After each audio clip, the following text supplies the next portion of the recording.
All right, welcome back to another episode of Carnivore Trade. Today is Monday, August 29th, 2022. If you're not done so already, give the video a thumbs up, like, comment, subscribe to the channel. Come find me on carnivoretrades.com for swing trading alerts and analysis. Anyways, here, so market's basically flattish to lower here. Q's kind of leading to the downside, down just under 0.5%. Spider's basically flattish to lower, as is the Dow, and the Russell is a little bit on the softer side as well, down about 30 bips at the moment. Again, nothing really too significant going on today. Just kind of a pause day after that big flush. So you get a big flush day like that, or usually even on the upside, if you get a big up day, like here, it's not uncommon to have a little pause the next day before any sort of resumption. So I think that's kind of what we're seeing right here. Right now, bears are still in control though, and bulls are getting a little bit of relief here as we kind of just floated back up early into the afternoon here after a little bit of chop in the morning. But bears are still in control, and the bottom line today is for the bulls, you wanted to see a V shape today. You wanted to see them negate this move like immediately. Like as soon as we gap down, you want to see them reclaim 410, 411 on the spiders. So that would have been this little pivot right here. If you could reclaim that area, by the close today, I'd say that bears would be pretty much on their heels, and I think very nervous, to be quite honest. But we're not really seeing that. We're not really seeing a robust move here off that 50 moving average, and you can see here on the ES, we actually did hit the 50 moving average, and the E-mini is actually positive here for what it's worth. But again, this is not a robust, massively V-shaped recovery that we're seeing here, and that's really what the bulls wanted to see. And you get the feeling that the bears are kind of just letting this happen, like they're comfortable right now and in control. We didn't really talk about this over the weekend, but you actually can make a case here that we have, head and shoulder right there on the spiders. So that is a valid pattern, and that target would take you down to about 390, which coincidentally coincides with this trend line that I've already had on there. I already had us penciled in to get down to about 387, 388 anyway. So, you're right into that area. And again, that would just be, we just do a quick fib, it's basically your 618 right there. So, that's what I was looking at, around 387, 388, right in that area. So this looks like, the golden pocket here, no pun intended for the 618 talk, but, you got that head and shoulder, and then you got the 618 and that pivot right there. So I would say that's probably your next major stop here for the spiders. And for the market in general there. Get this out of here. But yeah, anyways, we did have that 50 moving average again on the ES. It did get defended here today, so no Black Monday. A lot of people were talking about a Black Monday. I said there was a possibility. I didn't necessarily say it was going to happen because Jay Powell really, he broke the unwritten rule. Like you're not supposed to come out and be extra hawkish on a Friday because you can get a Black Monday that way. It's kind of like that unwritten rule that policymakers kind of always know. But in any case, no Black Monday, but markets are on the softer side, and bears really maintaining control. The bulls haven't been able to even push us back above that 100 MA there on the spiders. So a little bit of softness in this market. We'll see what we get going into Labor Day. It's going to be next week will be a shortened trading week, and this still is kind of the end of summer. Volume today is not super heavy. It's decent. It's respectable. We'll definitely get to average, so we'll probably finish at about 75 million or close to that, but nothing like Friday. And this is still a statement day for the bears. So bottom line, pause day right now, but bears still have control, and we'll just leave it at that. Anyways, triple Qs here, same kind of deal. A little bit on the softer side. Again, you don't want to see the Nasdaq lagging, and it is. It's actually slipping lower here as we get closer to the 330 time frame. Down now about 0.5% here, but getting a micro bounce off that 50 MA and not even touching the 100 MA here. So a little bit of weakness in the Nasdaq, and that has been the weaker indice really all year long. And again, that's not really indicative of any sort of change in trend or characteristic that the bulls want to see. You want to see the Nasdaq start to lead, and it is not doing that currently. Russell 2000.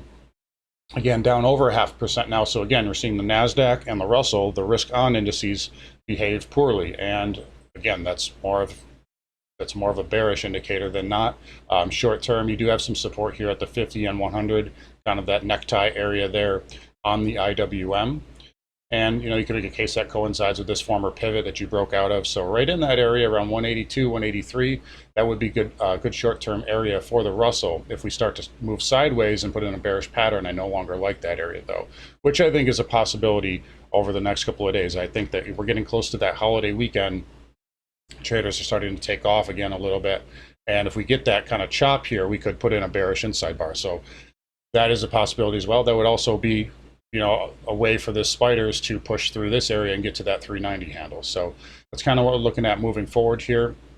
Again, as far as today's concerned, overall, nothing too major going on. Let's take a look through some sectors here. Semiconductors, also weak, now below that 50-day moving average. It did kiss this area here, so that was a target here, a short-term target I talked about. We did get a little bit of a bounce off of that. We're off of the lows for the day. You can actually see intraday here. Semi's touching that off the lows, but still not getting a huge bounce. So this isn't anything to write home about, and more of a dead cat than anything. So semi's on a little bit on the softer side. Remember we talked about the head and shoulders there on NVIDIA. They should get down to 144, 145 there on the daily time frame. Cloud software also weak. So actually putting in almost kind of like a lightsaber candle here today. Gap down, rallied, couldn't hold the lows of the day, and now you're kind of just chopping around in that lower range. So cloud software also weak, down 1%, also below that 50-day moving average as well. So that is in a weaker technical position. I have this going down to about 277 here in the short term. So that's kind of what we're looking for there. But overall, cloud has been on the weaker side. Biotech, still holding up okay, believe it or not, down 1% on the day, but in a much better technical position than a lot of other tech stocks. But, it is kind of holding that 50-day for now, and kind of like the IGV has a little bit of a lightsaber candle there on the daily. Transports here came down earlier, held that 100 moving average, so they're trying to hang in there. Again, I like that 14,080 level right now, but not quite there yet. It did bounce off that 100, so it's holding up for now, and we'll see what it does moving forward here. All right, rates today. So rates continuing higher. So 10-year back up 2.5% here. Again, rates holding up well. Yield curve is, let's take a look at the yield curve. I know it was doing okay this morning. Yeah, so yield curve's basically flattish to split. It's not doing anything too crazy. But bonds are, bond yields are up. 30-year also bouncing off of that little reversal from Friday. Again, I think Friday had to do a little bit of a safety play as the market really dumped out. But 30-year is back up here, and it's holding up really well. So we got to respect that. We got to respect yields. We got to respect what the bond market is telling us. HYG last Friday with an engulfing reversal as well, just like a lot of other things. Now back below all four major moving averages on the daily time frame. So in a more softer technical position. XHB, so right into that necktie. I do like this potentially for a bounce here. I like this little necktie. I always like those necktie areas, and you're also kind of coming into this pivot. So XHB might get a bounce here. The only issue is that we were kind of parallel. So price is kind of parallel to these moving averages, so they're less major. If we had came straight down from here without that little bounce, I would have liked this a lot better for even a swing long. But right now, it's holding up okay. It's getting a bounce just like everything else is. So we'll just leave it at that there. ITB, same kind of thing, back testing that little pivot there from last week.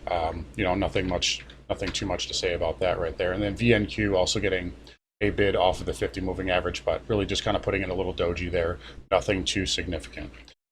Fins, XLF, again, talked about these gaps, and I said this is not a healthy move here.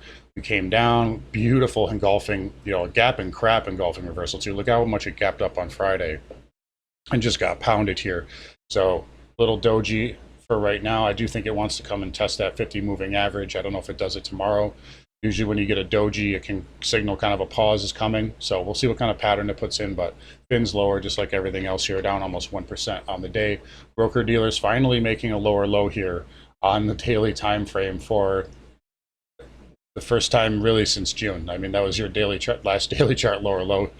Pretty remarkable, but it has happened, and they're still holding up off the lows. But again, this has got a pocket. I mean, this is a big pocket right from, where we currently are right now, to really right here or even right here. That's a big air pocket there with no support. So be careful with XBD.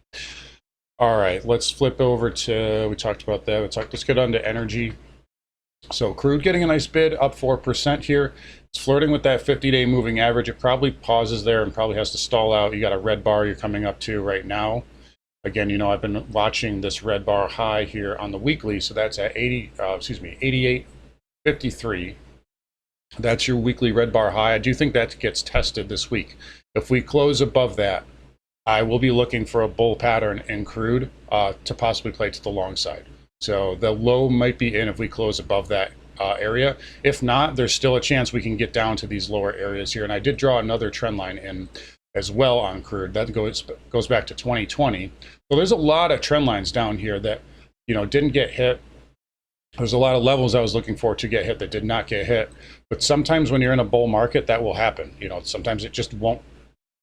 It won't correct as much as you think it will, because you know, the buy the dippers come in and buy the dip because they don't want to wait for that level to get hit and risk missing the move. So, you know, what can you say? Crude's, you know, reclaim that 200 moving average, put in a daily chart higher high. It's basically just stalling out at that 50. We'll see a little bit more tomorrow. If we get a reversal, it's possible that can happen, and we can go down and test those levels I was talking about.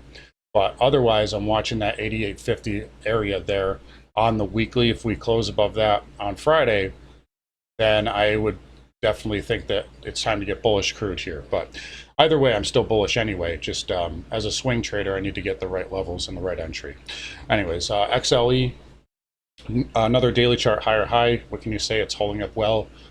Partially a safety play as well. Exxon, Chevron, names like that after the big dump on Friday. But XLE is holding up well. XOP, same kind of thing. This is coming into a wall up here though, so it needs to do some backing and filling to get through that. So that's going to be right at, you know, 155, 156. So that gap window, there will be some resistance right there, but it's trying to consolidate it. It needs to do a little bit more, but if it can go higher. And OIH, same thing. You got some resistance at that gap. A lot of red bars up here. Needs to do some backing and filling, but it is holding up okay. Let's talk about uranium too, because obviously it's moving. CCJ up 9.5%. It was up almost over 10% at one point. It is pulling back here a little bit off the highs, but what a thrust here. Ever since Japan made those comments last week, you know, it's been off to the races. We had the 1-2 pullback there, and then another big surge today.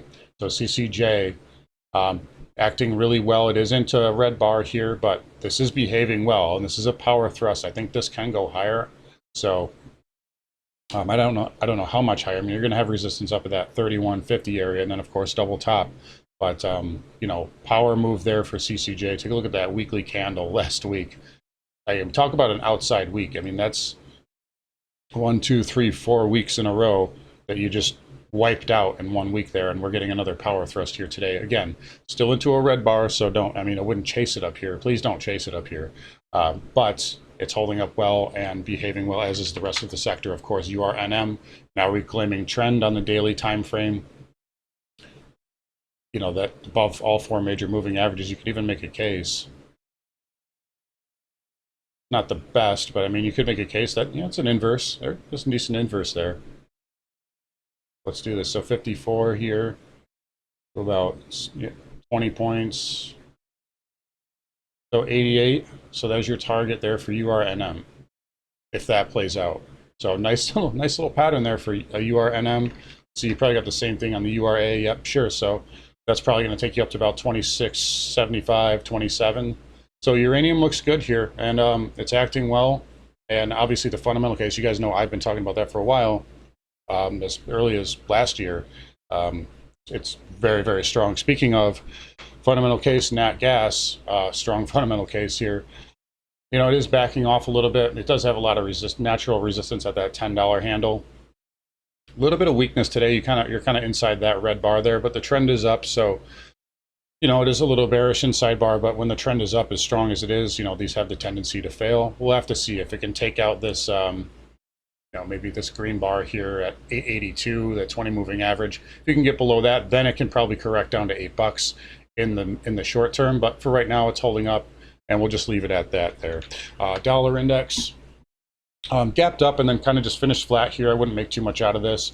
I still think it wants to go to that 110 handle, and then we'll kind of just reevaluate it there if and when it gets there.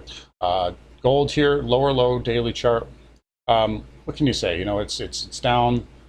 I still like the area though, so I'm not ready to count it out just yet.